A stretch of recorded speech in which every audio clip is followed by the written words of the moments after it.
Evolutionary Underground, episode 30. Today we're going to talk about best bulking cycles for winter with Geneza Pharma. And yeah, this is going to be a really good one. So fasten your seatbelts on this. And we're going to give you some really good pointers for bulking this winter. We're going to give you some great pointers on which orals and which injectables from Geneza Pharma that we recommend for bulking. We're also going to talk about training and diet strategies while you're on cycle to get the most out of your bulking. And we're going to kind of debate a few things on this podcast as well regarding bulking and stuff. So this is going to be a really good one, whether you're into bulking or not into bulking. I think a lot of people are going to get some good information from this one. Let's first talk about Geneza Pharma. And Geneza Pharma is a brand that has been around for many years. And look, Mobster and I have both used them. I'll have Mobster talk about his experience with them, but you know, I've used them. Their injectables are excellent. Their orals are excellent. They're very easy to get the order. The prices are very reasonable. They're not the cheapest brand out there, but their prices are fair and their prices are reasonable. They run a lot of different promotions. You could check on the website. And you can come on the forum, evolution.org, and take a look. Sometimes they'll run a weekend promotion or a weekly promotion or a monthly promotion, and you could save money that way as well on their products. But they're an excellent brand. When you order from them, you're getting what you're ordering. That's very important. Their injectables are as smooth as you're going to find when it comes to injectables. Their orals are going to be as non-toxic as you'll find. They're going to be easy to digest, and there's a lot of advantages from using Geneza Pharma. I think it's truly one of the top brands out there, and I have a lot of respect for them. So, Mobster, touch on Geneza Pharma a little bit. Your experiences with them. Right, Steve. So Steve just said something to the effect of how long they've been around. I've been around over a decade, Steve. I think it's coming up on 13, nearly 14 years now, which is fantastic. And why is that a big deal? Because companies come and go in this industry, and especially a few years ago, Steve, we'd see companies, and I've personally experienced this with a local underground lab that lasted less than 12 months. Okay, so we don't want that. You wouldn't want it from a supermarket. You wouldn't want it from a car dealership. Why would you want it with performance enhancement, Steve? You just wouldn't, right? So you want a company that's been around a long while. And the reason that's important is because it means the company's trusted, like Steve says, has solid products, and just stuff like lab tests that's independently done by users, Steve, but also in-house. So the reason I talk about that as well, and I've done this on other podcasts, any of our approved sources should be able to display, and Parapharma does this very well, certificates of analysis. That's stuff where random samples are taken from their product line, sent off to a lab, tested off-site, not on-site, and they come back and you get honest, solid, let's see what the test analysis shows you. I'm almost, and I said this to you before, I don't mind if it's in milligram either here nor there. It says to me that this is a company that's trying to have their product as close as possible, but it's not a massive pharmaceutical company. So I kind of like that, but it doesn't bother me in the slightest. In fact, here, Steve, and I've actually said this before, and you guys can check out what I'm saying in this regard. Go down the list of certificates of analysis, which is on the Parapharma website, and as often as not, you'll actually see stuff slightly overdosed. Only slightly, guys. You're not getting tons for free or whatever else. But I like that. I like the certificates of analysis. I like to see that stuff out there. What about my personal experience, like Steve said? Okay, so what are we talking about now? 5, 6, 7 weeks ago, I'm going to say, Steve, I ran what was a cut stack, 4 weeks, because I did a bulk right after. And that meant I had on hand products from Parapharma via one of the resellers. And right, PIP, none. I think I'd forgotten how to inject, Steve. It had been that long. So the only time I had any post-injectional pain is when I was, as we say here in the United Kingdom, cack-handedly doing a quad injection, which means I was moving the damn bloody needle around when I was trying to give myself an injection, not holding it steady and whatever else. So that comes with practice. So, if I did it right, 0 PIP. and had no problems, no sweats, no sort of fevers, nothing like that. None of the things that you sometimes get with bad labs and whatever else. I also, although annoyingly, kind of recomped because actually kind of put weight back on, but my waist, seriously, my waist is still down. This is how fucked up this, Steve. I recently, with the bulk, went up to 336 pounds. Now we're going to talk about the bulk in a minute, of course. But my waist is still down in terms of how tight my belt is when it's on from the cut.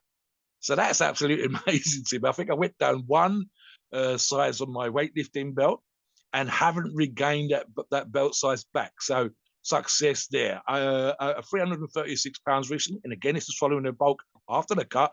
I've still got veins on my left arm, Steve. So as far as I was concerned, it was successful. And the cut mix that, if you can look this up for yourself, guys, includes Tread, which is an amazing recomposition drug.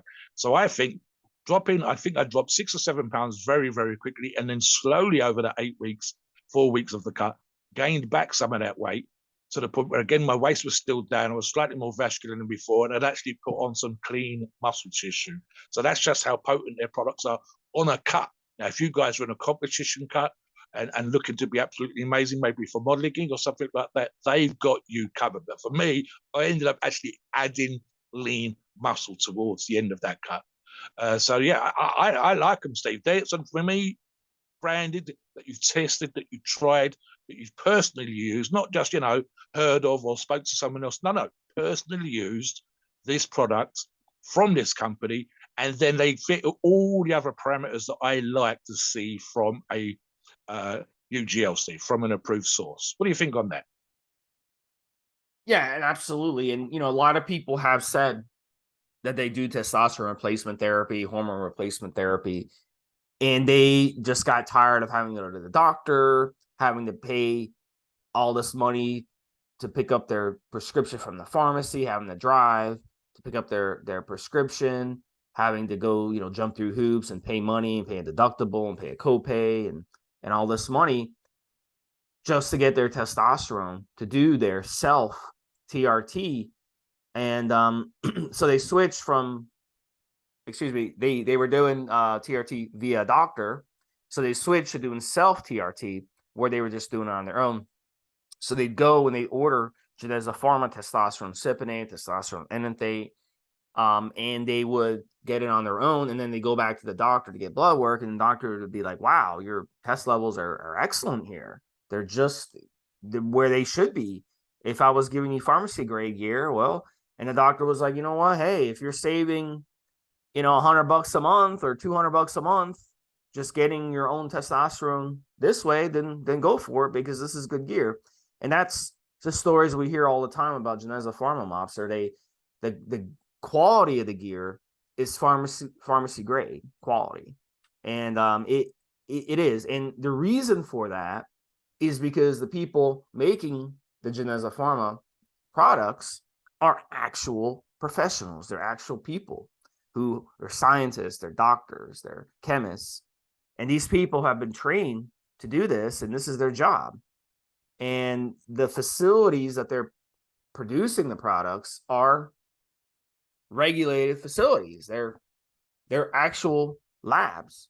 They're not a situation where the person, and we have this in America a lot, especially in the rural areas, where people, they cook up meth. I don't know if you have the same thing in your country, Mobster, but in America, there's a big problem in the rural areas with drugs and crime and stuff like that, from people who are cooking up meth and stuff in trailers out in the middle of nowhere. And what happens is, neighbors, they'll smell something coming from their neighbors, and they'll call the police, and the police will be like, oh, there's nothing we could do. We need a warrant, blah, blah, blah.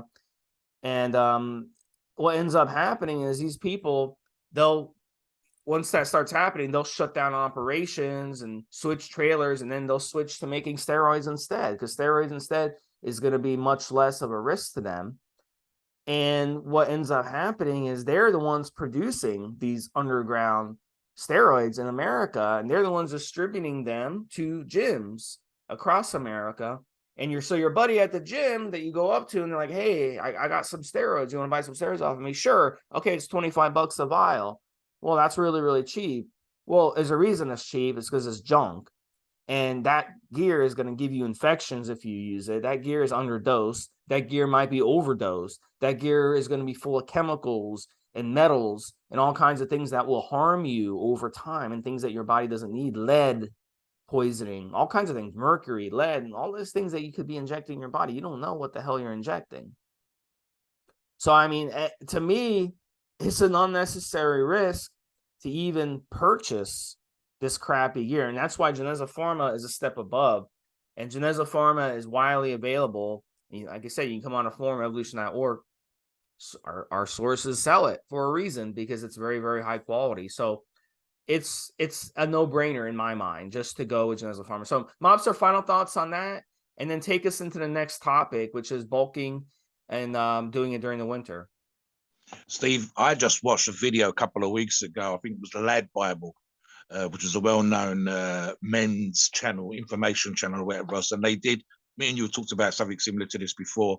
They went to talk to someone about steroids, and he was making steroids in his kitchen with a balaclava on, and talking about the quality that he had versus other companies, and how other companies were irresponsible. But they were still in his fucking kitchen cooking it up, Steve. Not just steroids.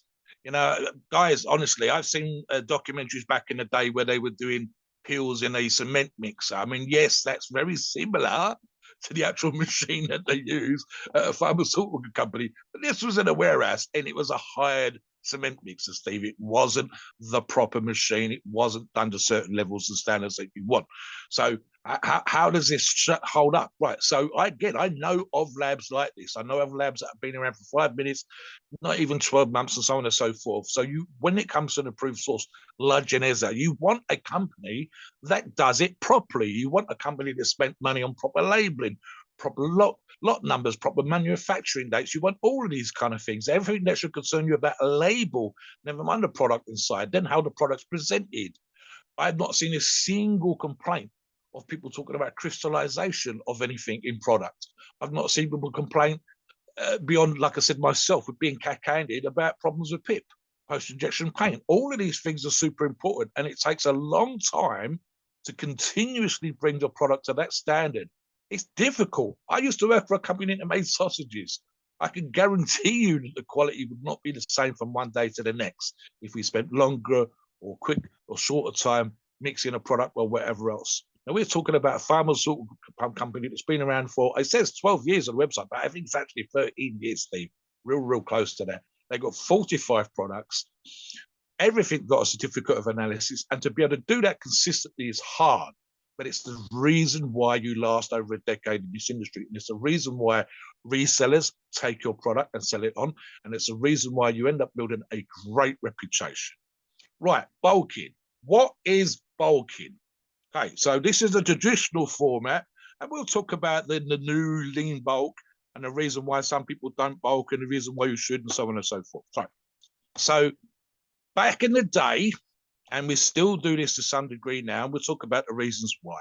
We would have times of the year when we cut down, and typically, and I'm going to discuss this as well, in the summertime. So that was for two reasons, really. If you're a competitive bodybuilder, it's when the majority of competitions are on. Most competitions run up to late September, when we still got a bit of heat. And then in the winter time, the colder months, it's perfectly normal and natural to add a little bit of body fat. That's just insulating your organs. It keeps you alive. It's the reason why we have winter feasts like Christmas and so on and so forth. And in bodybuilding, in weight training, in weightlifting, call it what you like, we would do the same. We'd wrap up more, Steve, so all hoodies and gloves and whatever down the gym, 2 layers instead of one, or a vest or a t-shirt or whatever. And that's because it's expensive to eat in big fuck off gyms. And we would layer up. And what we would do is we switch over from the isolation and the show muscles, getting little muscles to pop out, the head of your delt, the head of your tricep, that kind of thing. And we would bulk, which basically meant putting on size. Now, we could talk about dirty bulking versus lean bulking. It was traditional, but actually kind of fell out of fashion a little bit, to sometimes put on 40 pounds compared to your summer weight. The problem with that, Steve, was that sometimes that was 20 pounds, even 25 pounds of fat. And you've got all of that fat to then get rid of come the spring and the summer. So it's more traditional now in the 2020s, as we record this podcast, to get, I'm going to say £10, Steve. That's probably about the upper limit for the average Joe. I might be a little bit more bigger, etc., etc. But for the average person listening to this podcast, you're looking at about £10. And I'm going to say 5-6 pounds of lean tissue and 5-6 pounds of water/fat. Don't be scared of fat. It's actually kind of anabolic in and of itself. It's muscle sparing. It's also going to cushion your joints. And there's a great argument to be made, which Steve and I will talk about the ability to be a little bit soft. And actually, that helps you be comfortable in getting bigger and so on and so forth. So there is an issue, Steve, and I think we should discuss this. For some people, in the same way that cutting can freak you out, if you've got any kind of dysmorphia when it comes to how you perceive your body, sometimes what I see happening, Steve, is guys will bulk and then freak because they've lost an ab or a little detail on the ribs and whatever else. And here's the thing, guys.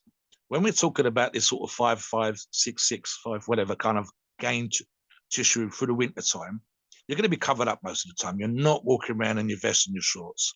So you're not going to see as much of that lean muscle tissue that you had popping in the summertime. So it's a little bit easier to deal with. And equally, it's perfectly natural. And this is why I like to work with nature myself in terms of being a little bit fatter, a little bit softer in the winter time.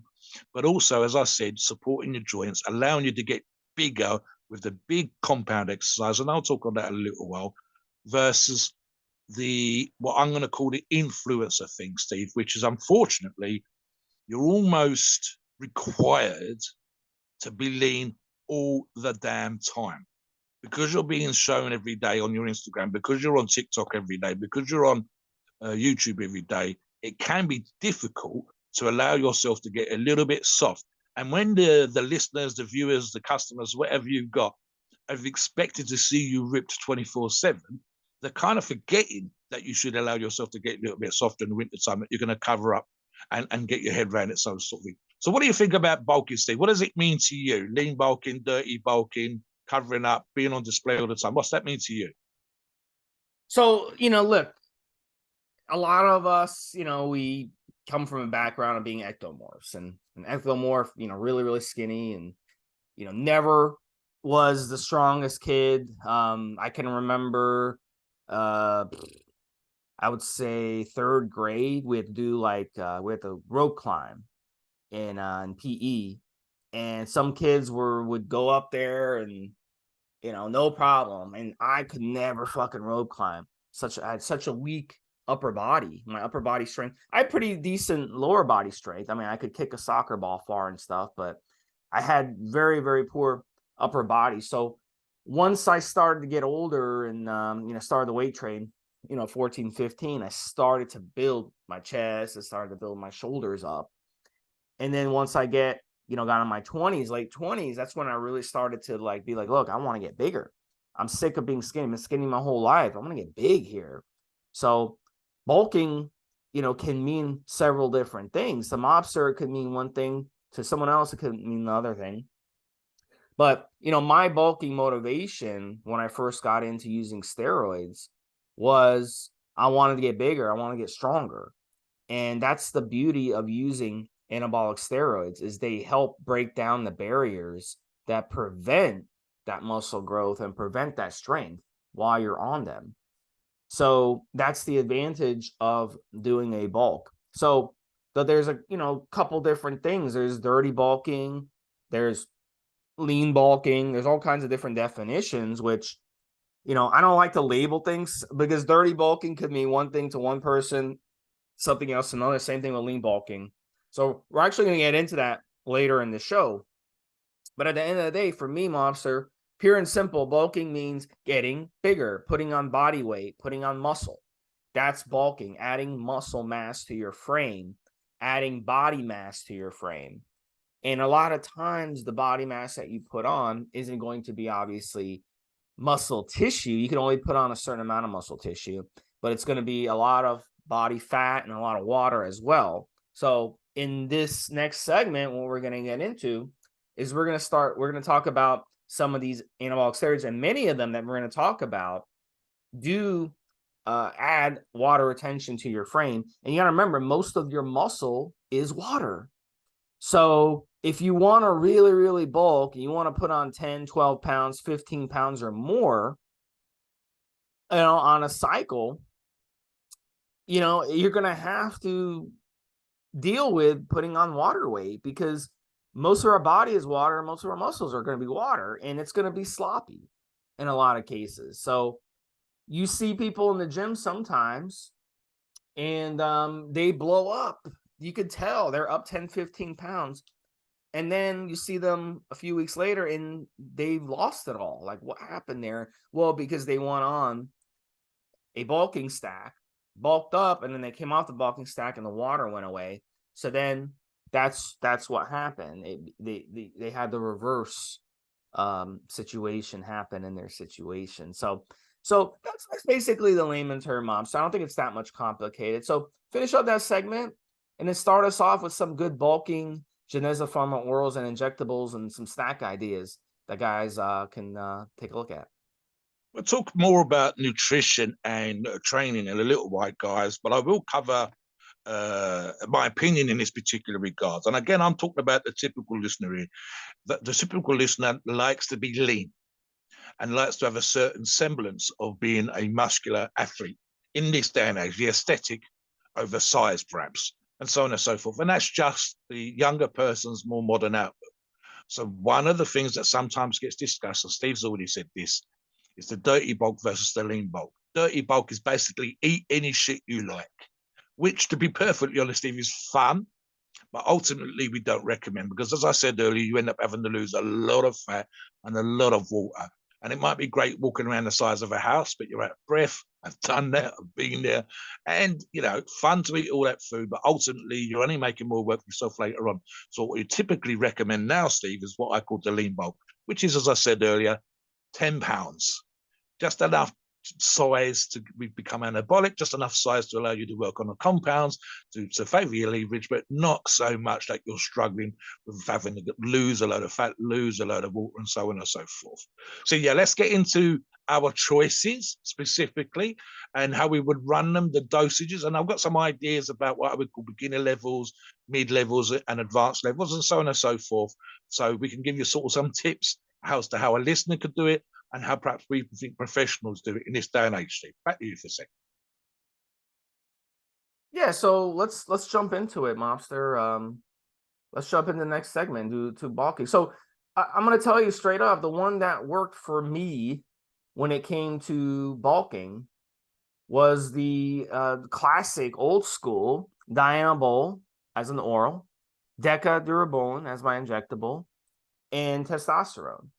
And you can do different options, and Geneza Pharma has different types of testosterone. They have testosterone blend, they have a test E400, they have a test SIP, regular test SIP, they have test MNT, and they have Sustanon.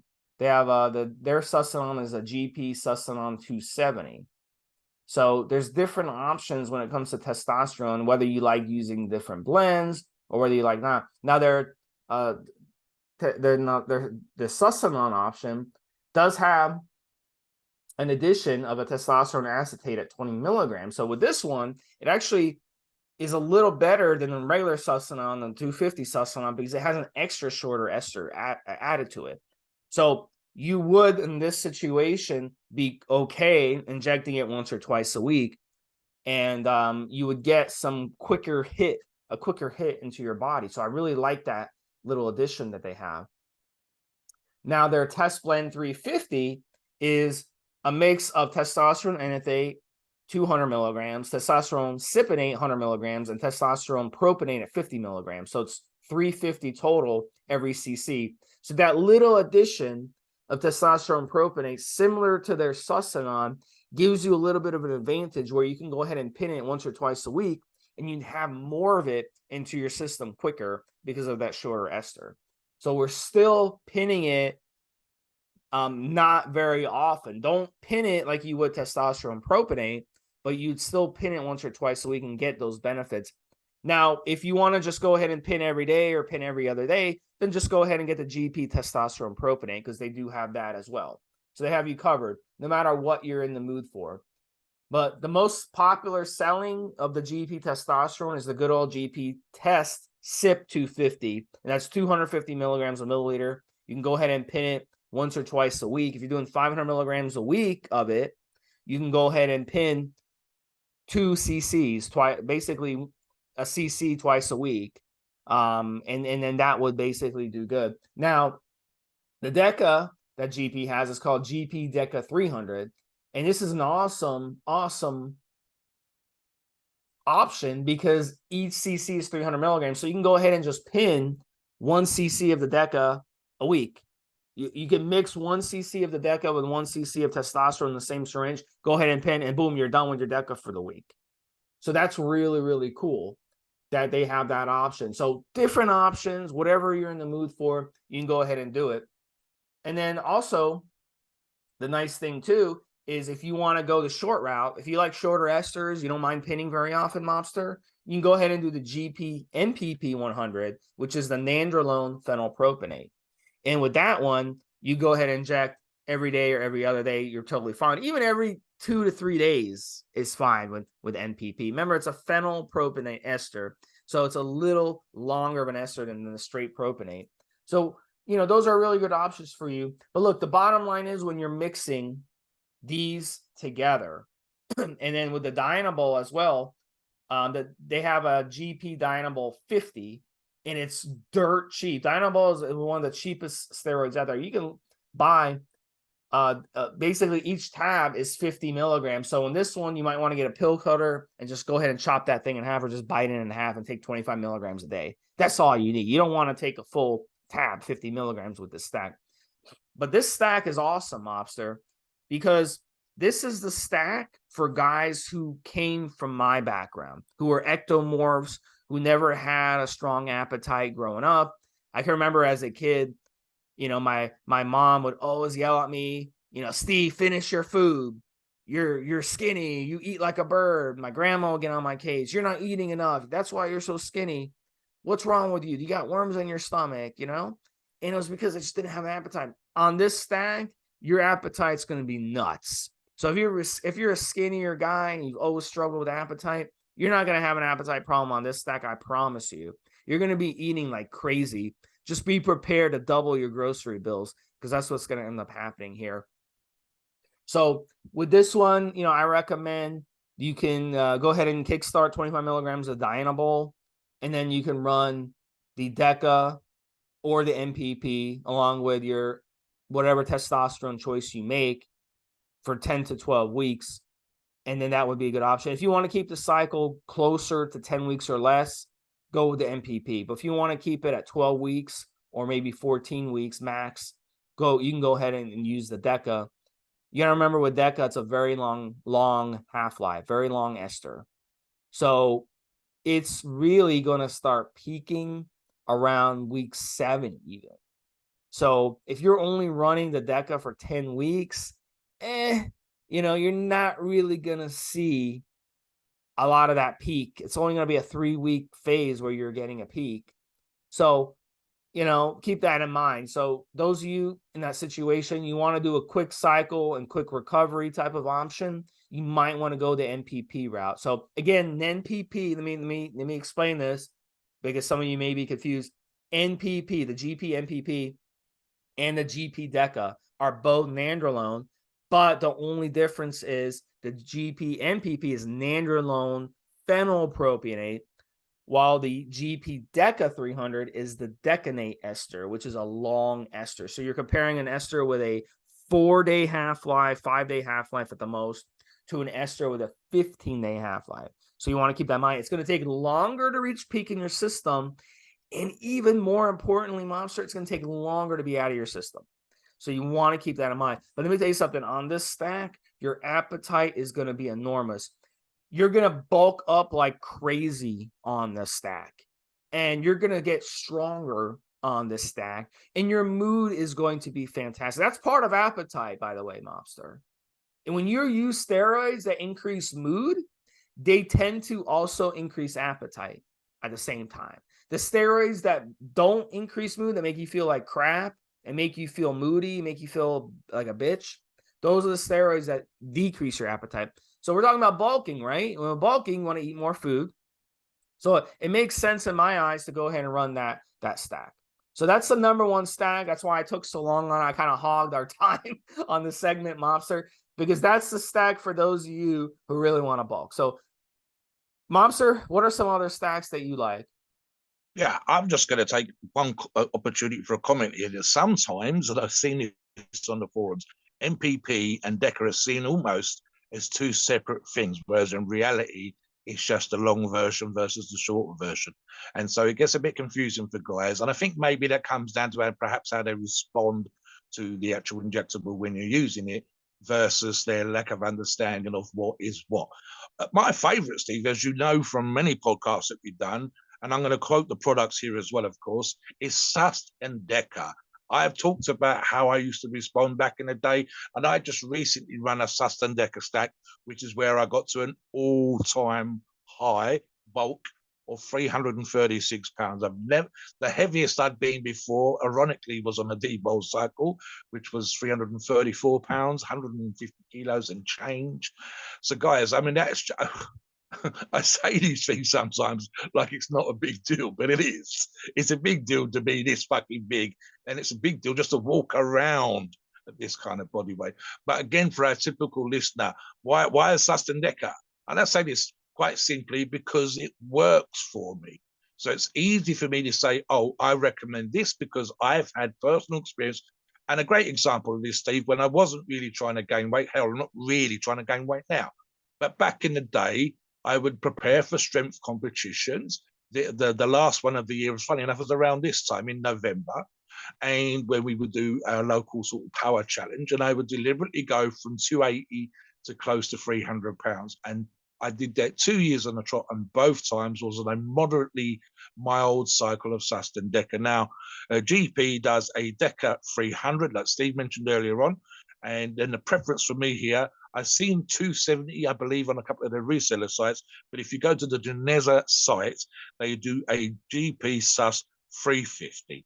So you've got that. That's just that. I've not done anything else with that in the past. Recently, I did exactly what Steve said, funny enough, and I added a little bit of debo. And then at the very end, because I was looking for a specific strength challenge that I was doing, I dropped the debo for the last, I think it was 10, 11 days, Steve, and switched over to Anavar just to give myself a hint of power. And I wasn't losing any size at that point, so that worked out perfectly for me. Something else they do, which I would consider as an option for changing something up, and it would be interesting for me perhaps to try this in the future, was they do a DECA Test 400 product. Now, I'm not a great fan of high-dosed products, but in this particular example, this is something I might look at. It's DECA at 200 milligrams and testing amphate at 200 milligrams. Now, I know that my buddies and I have all tried testing amphate back in the day, and my buddies loved it, absolutely loved it, whereas I seem to get nothing from it. But DECA, on the other hand, I love. Now, I will also say when it comes to bulking and using DECA again, there's sometimes thing that comes up, Steve, and I don't think Geneza's any more or less guilty of this than any other company, because it's not the company really, it's the customers. And that's the whole thing of DECA helping your joints. DECA does not help your joints. There's a mild, very mild, in studies, collagen uptake or increment in collagen synthesis. In reality, you're pounding the fuck out of your joints in the gym. You're not giving them a break, and DECA makes you feel good when you're on. The key here, of course, is to moderate pounding the fuck out of your joints, look after them, use joint products. And even with me doing crazy stuff, just last week, my right shoulder was starting to get sore again because I'm using crazy weights still, Steve. So if that's on me. That's not on the DECA. That's not on GP. That's just on me doing fucked up shit and not giving those joints enough time to rest and recover. So keep that in mind, even when we're talking about the crazy shit that you can do in the gym when you're bulked. So there's that. Oral, Steve, yeah. I mean, as I said, I did do a little bit of, because I was really going for it in terms of maximal size. So I did do a little bit of debo. I kept that very simple. And GP does 10 milligram and 20 milligram versions. It depends whether you buy it from the reseller and it's old stock or the GP site. Talk about debo solo for those who don't want to use injectables, and I'll get into some other solo orals. Go ahead. Yeah, so for example, guys, let me touch on that very quickly. I've run Debolt on its own, and again, for me, never really had any issues running it for up to 8 weeks. I don't think I've ever run it longer than that. I know one of our other podcast mates is not keen on much more than 4 weeks. I've never really had issues. And again, this is personal experience stuff. So I can tell you how I responded. Now, I would also say that, like Steve, I really didn't get out of the ectomorphic thing until I left school and then started training and then saw some sort of talent coming along. Exercise was not a big deal. PT was nothing to me until I left. So I'd actually say that back in the day, I was probably in the same boat as Steve. But it's only when I left school, to quote, as we say in the UK, my bollocks dropped. Now, it took me a long time to get into PEDs, age 37. And my very first PED cycle was 30 milligrams per day of Debol. What happened, guys? Boom! That 10 pound that I mentioned earlier on cycle. And I think on that first cycle, Steve, I kept 6 pounds. Now that it's a very simple, super effective bulk with nothing else, no other injectables, no orals, just an AI, Novadex, or whatever the hell I was using at the time, Steve. Very simple, very straightforward, and retained 60% of what I'd gained on cycle. And I don't mind, Steve. I don't mind a little bit of water added on cycle. Again, when I'm doing the compounds, especially when I'm bulking, I'm doing a lot of heavy exercises, and the leverage is enhanced by a little bit of water suits me down to the ground. I know what I've got coming. I know how I'm going to feel, and that's great. Another one, and again, this is fun. Ironically, I don't like this myself. That doesn't mean I don't like it per se. It's just that I've not got the same response to this as I have with Debo. And yet, Steve will be able to tell you this.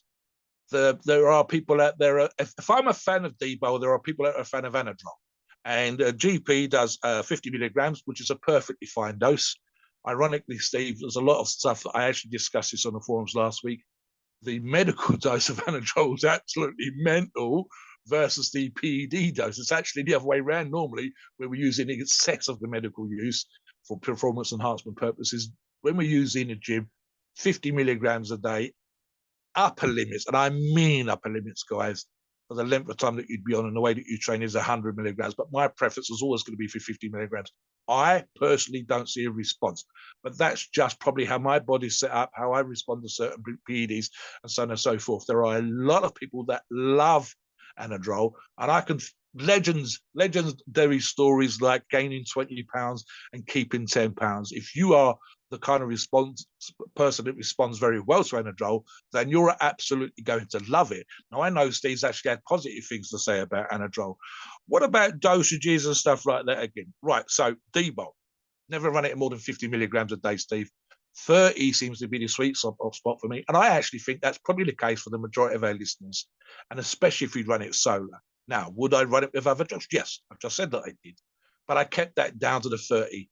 No need for me to go to the 50.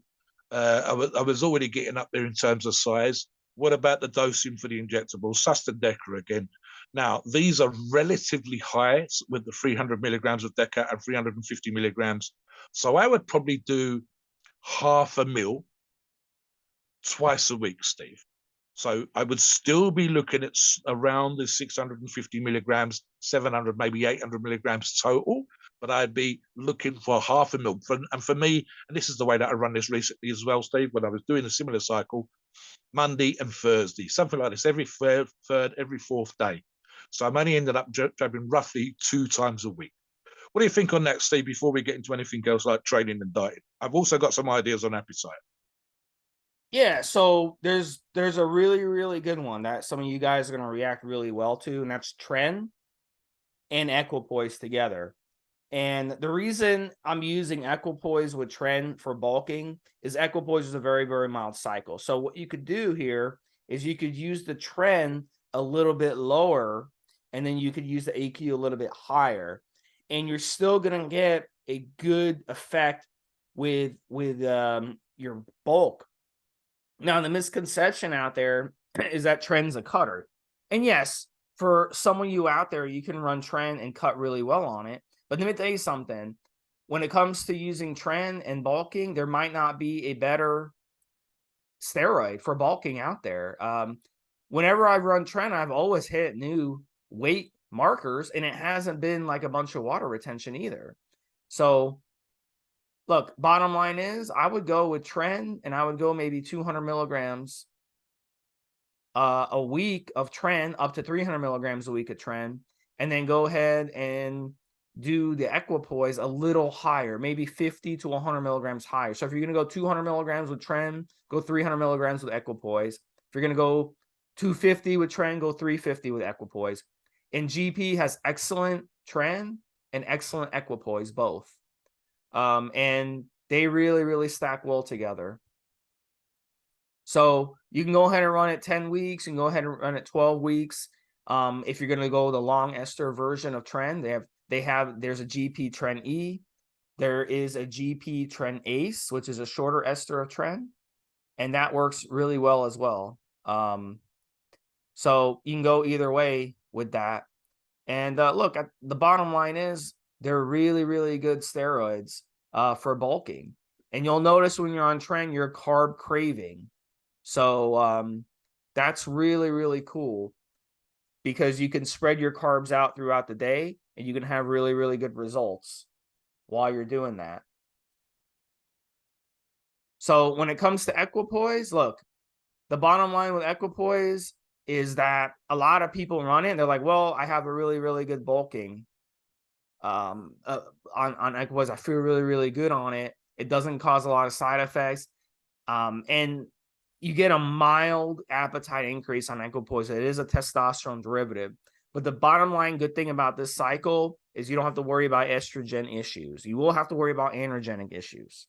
So that is going to be a factor on a cycle like this. But let me tell you something. If you react good to Tren, you can definitely put on a lot of mass quickly on Tren. Whenever I run Tren, and I know Mobster, you ran Tren recently, but whenever I run Tren, and I told Mobster this, it's like the first week or two when I'm on Tren, I put on like 5, 6, 7, 8 pounds right off the bat. My body weight goes up instantly on Tren because it is a great nutrition partitioner. It's extremely anabolic and it's extremely androgenic.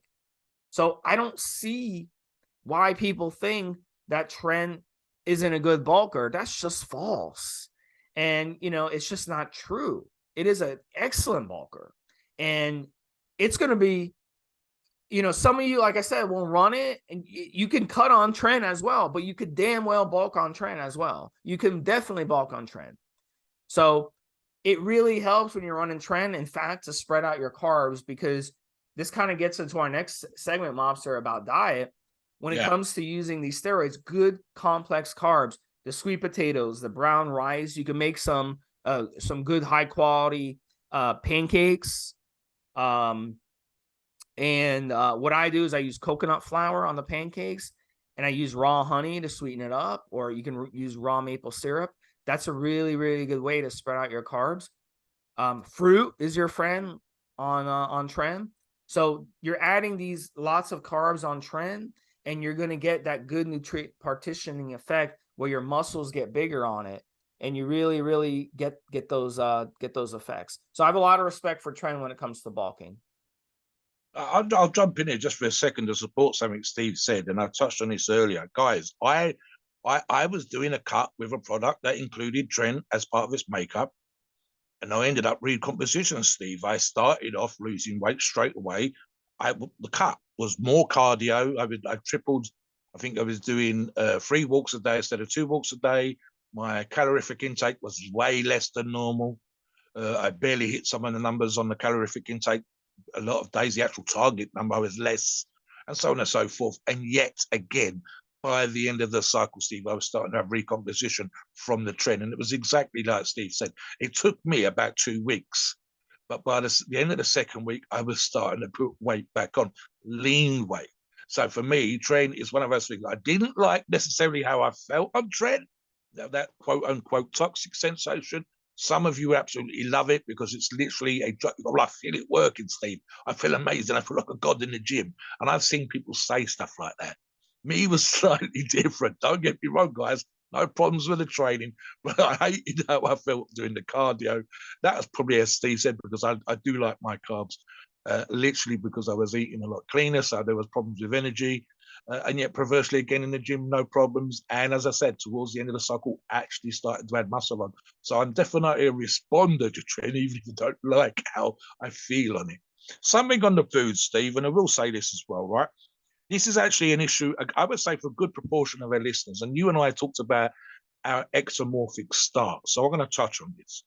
Appetite issues, and something that Steve just covered a little bit when he was talking about food. So one of the tricks, and I've done all kinds of fucked up shit to try and gain weight. I haven't done quite what's the one that people just do tuna and Pepsi Cola and all that kind of stuff in a blender. I haven't gone that far in terms of all the double cream, gold top milk. I can't imagine drinking that stuff now. But I have done things like what I would call nutrient dense. So when Steve talks about the pancakes and making it with coconut oil and putting honey on, that's nutrient dense. That's not necessarily a great volume of food, but there's a lot of calories in there. And it, depending on how you make the pancakes, it can be high protein. And then you're adding the natural sugars, not the white sugar, not the lethal, nasty, horrible stuff, not sweeteners or whatever, but natural things like maple syrup or treacle or honey, all these kind of things. So I will have what I call nutrient dense food, Steve. Again, guys, it's as simple as reading a label sometimes, and you're looking for stuff that doesn't necessarily take up a lot of room. Because if you're going to struggle with your appetite, sometimes it's literally like there's a little light that goes on in your head when your belly's full, and that's it. And the amount of times Steve and I have discussed this and seen this on the forums where guys that struggle to put on weight, and in this situation, bulk, feel full. So one of the tricks is to eat quickly, Steve. And I say that almost as slightly funny, but it's true. It's eating quickly, because if you take your time, you will feel fuller than you would if you ate the same amount of food plus a little bit more quicker. That sounds a bit stupid. The nutrient dense thing might sound a little bit silly. It might just mean that you're taking in food that's got more calories per gram than the food you normally eat. If, for example, you like to eat clean and you decide, do you know what, I'm going to do this thing where I eat more clean food, sometimes the sheer volume of having to eat more of that stuff can be difficult. Now, if it is difficult, you can use these tricks. If it's not difficult, stay with the lean stuff by all means. And again, Steve said already, I would absolutely look at potatoes, sweet potatoes. There's other choices out there, Steve. I would, for example, and again, this is some just silly little things, guys, that don't make a huge difference, but they make enough of a difference. So, for example, you might cut the fat off your meat, leave it on. Don't go out crazy and buy the super lean mince or whatever else, but just buy the stuff that's the normal level and eat it. Things like having a protein shake and adding a banana, Steve. These are real simple tricks.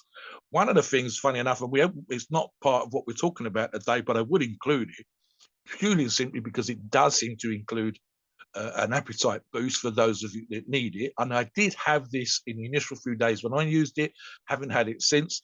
And that's MK677C, Nutribol.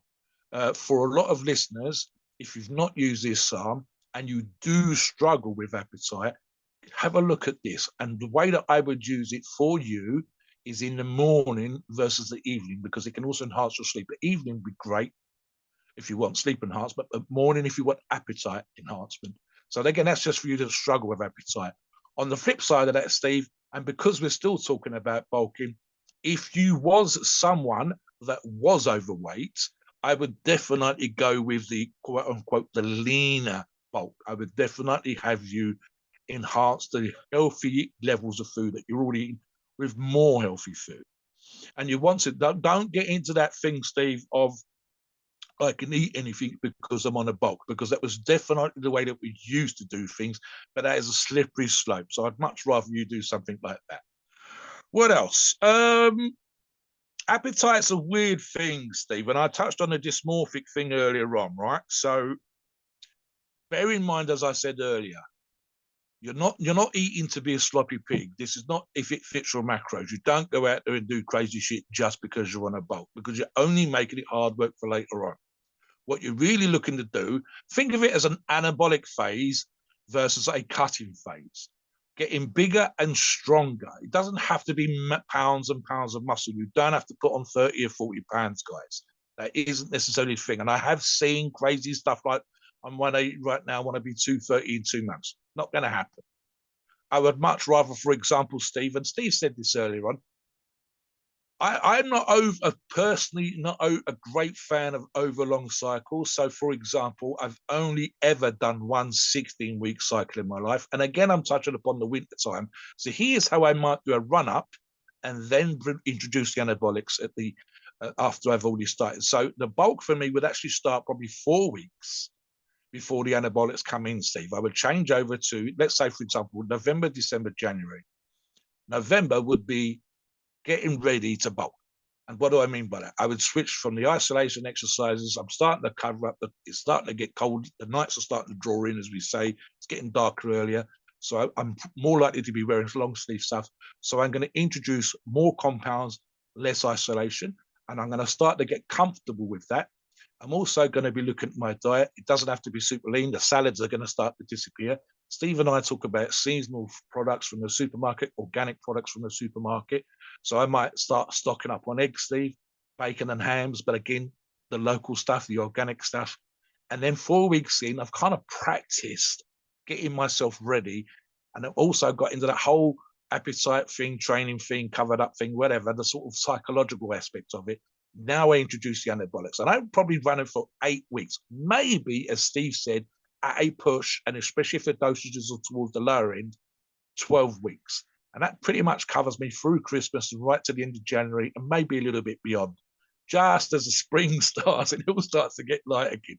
But again, that's me doing the heavy compound type stuff. What do you think on the appetite stuff, Steve? And then we can talk about some of the training as well. Yeah, we're already talked about. Look, at the end of the day, there's good fats, bad fats, good proteins, bad proteins, good carbs, bad carbs.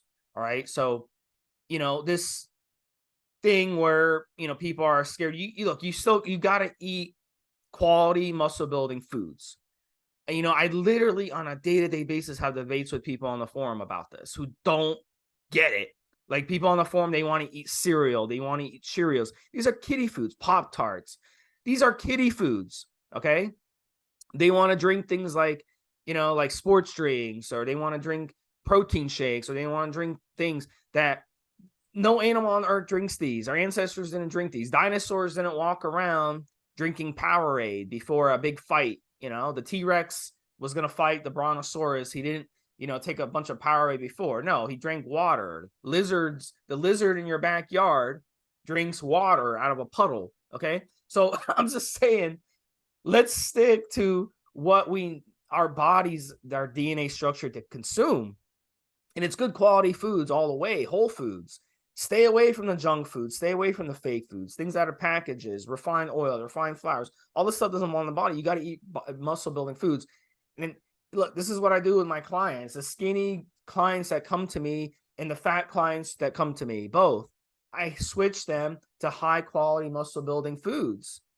And they get the results, whether you're trying to bulk up and get more muscle or you're trying to cut down and burn fat. You're going to get results if you stick to high quality foods.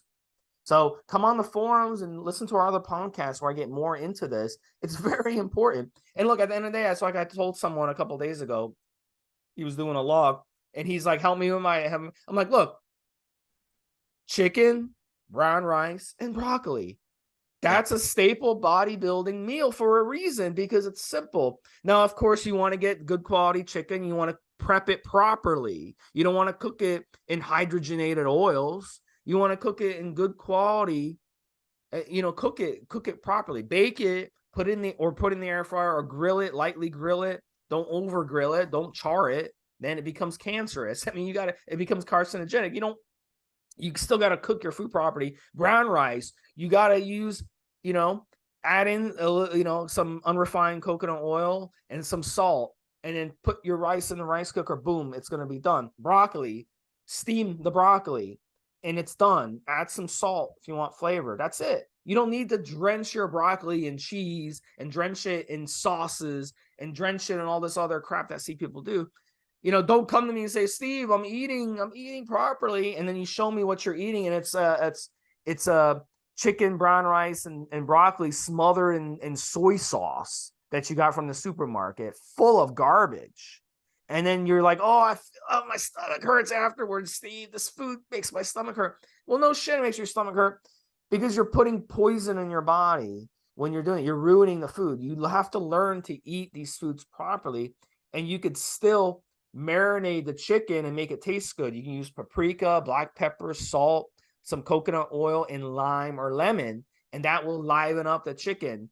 You don't have to smother it in the sauce that you got from the supermarket that costs $2.99 for a bottle. That's full of crap. It's got 100 different ingredients in it, and your stomach hurts after you eat it, right? So what do you think is going to happen when you got to eat your next meal? If your stomach hurts, your body's not going to want that next meal. Your body's going to reject that next meal, and you're just going to make your stomach hurt. And now you're not going to be able to work out. So you've got to feed your body high quality foods from start to finish. You have to. I'll let you in, Mobster, in a second. We still have a few minutes, but let me touch on the training as well. And then I'll let you take over the rest of the show, Mobster, because I know you have some thoughts. Look, at the bottom line, you're not going to build muscle if you don't train. I don't care what steroids you use. You can point to studies that show, people bulked even without weight training.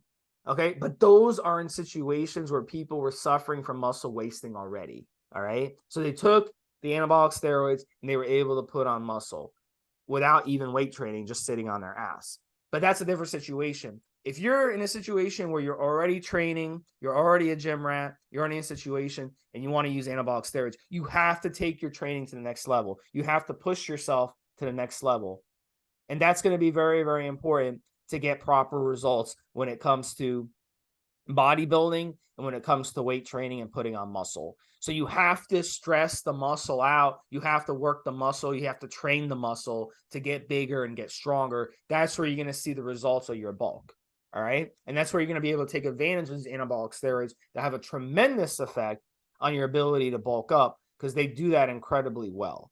So it's all about training properly. I strongly encourage compound lifting. I'm a big advocate for compound lifting, but it has to be with correct form. If you go do compound lifting, you come back to me and say, Steve, I've done compound lifting. I'm not getting results. I'm getting injured. I'm going to tell you, you're not doing proper form. So it's not as important to go in there and be an egomaniac and just put on a bunch of weight and injure yourself. That's not what I'm saying to do. I'm saying to go do proper compound lifting, bench press, deadlift, squats, pull-ups, dips, rows. These are compound lifts. These are the bread and butter of your lifts. Don't forget your calves. Don't forget your abs. Those also should be included too in your workouts as well. And and this is how you're going to build your muscle and you're going to bulk up. So Mobster, we have a few minutes left. Why don't you finish up with your final thoughts and tips? Right, guys, I see this on the forums. Eat your damn breakfast. I've seen people, Steve, with their breakfast as a cup of coffee. Get up 15 minutes early and eat your damn breakfast. Prep it the night before. Get up that 15 minutes early, eat it. Or if you are eating your damn breakfast, have one small additional meal per day. Might be a sandwich, Steve, homemade, not shop raw. There's something like that. It might be a protein drink with a banana. It might be 3-4 boiled eggs. But this is the stuff you can do. Compounds, Steve's touched on it. I'll talk about this stuff. There are books I've got that are nearly 80 years old, Steve, certainly 70 years old. These are numbers that you can aim for. And if you are hitting these numbers on the compounds, you will be that 5% of the gym. But it will also mean just trying to get towards these numbers is a way for you to get strong, and getting strong 4 reps, building muscle is going to help you bulk up. So 200 pounds overhead press, even 100 pounds as a starting point. Try to get your bench eventually to around 300 pounds. So if it's 225, let's get you to 235, 240. Squat, 400. Might be 300 right now. If you go away in the off season and decide to bulk up, I'd like to see you motherfuckers come back and it's 325 after the bulk, and so on and so forth. Remember, of course, this is not a race. So it doesn't all have to be done in one hit. And that's bad on your joints too. But get these big numbers up. Compounds are essentially multi-joint. So pressing and benching, rowing, deadlifts, the big heavy shit. Don't be afraid to drop the volume down where you up the intensity and up the weight. These are kind of simple approaches, but I'd rather it's got economy of effort. Go in there, smash the granny out of the heavy shit, the compound shit in good form, like Steve says. I've fucked up that way. I know Steve has. That's how we've had injuries. That's why we recommend good form. And don't necessarily try to do 10 sets. Drop it down to 5 sets, but the heavier weight with the compounds. You don't have to do pre-exhaust. You're not triple drop setting. You're not working all the show muscles. You're covered up, motherfuckers. And this is how you're going to bulk. And if you said to me, I went away and I worked and I got 20 pounds on my bench, I'm going to talk about a ½ inch on your chest, an inch on your chest. You are definitely bulking up. And especially if the appetite and the diet and everything else is on foot. And don't forget, guys, go and have a rest. Try not to be doing 1,000 things all the damn time. So ease back a little bit on some of the superfluous activities. Get a bit more rest, but chill out. And you will get bigger. You will get stronger. Again, as always with this stuff, it's not about getting fat for fat's sake or eating crap for crap's sake. It's about function and form. We want you bigger, we want you stronger, and we want more to work with when we decide to chisel that fat off in the summertime, in the spring, to show people, where the fuck have you been, motherfucker? You look 10 pounds bigger, your chest is bigger, your arms are bigger. That's what we're looking for when we're bulky. Please note, we are not doctors and opinions. Ours is our view and based on our experience and views on the topic. A podcast for informational purposes and entertainment only. The freedom of speech and the First Amendment applies.